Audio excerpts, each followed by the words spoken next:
We have come so far together. The methods that we've built are the epitome of what freedom can look like. The Young Women's Freedom Center, although it's over 30 years old now, has never stopped being consistent in its purpose.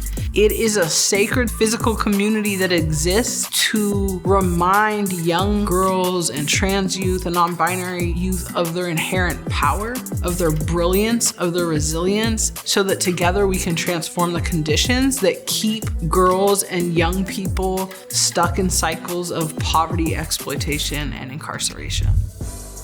The center started with the understanding that there's deep systematic injustices that created the conditions where children weren't safe in their homes and their schools and needed to survive on the streets. And it continues to be, now in 5 sites around California, an institution that yields power. It is truly an organization that has laid the pathwork down for girls and their liberation.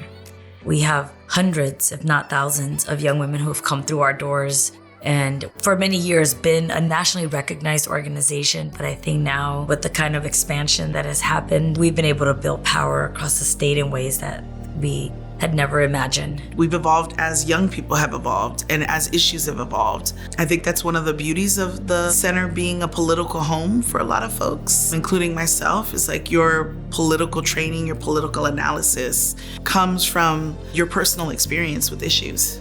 The work of the Young Women's Freedom Center isn't done. We built this institution, 38,000 of us, over 30 plus years. And we're proud of all the work that we've done. And we also know it's not done. Collectively, we ideated how do we have more impact?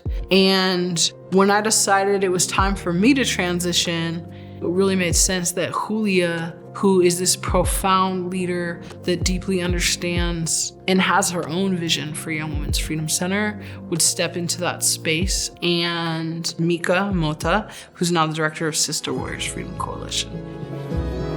We believe in deeply investing in our communities that have been marginalized and left out of the conversation through ending family separation, looking at mandatory minimums to be able to eliminate them.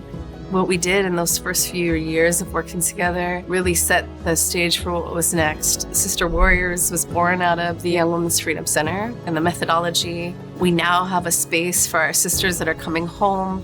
Beloved Village really being that branch of alternatives to incarceration for young people and really creating home for them.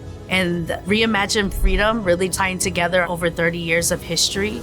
We've expanded our work to include many organizations that are crystal clear on a focus, and that's where we're growing in this next phase of our work. There's no stopping us of where we can go and the paths we're making for those that are coming behind us.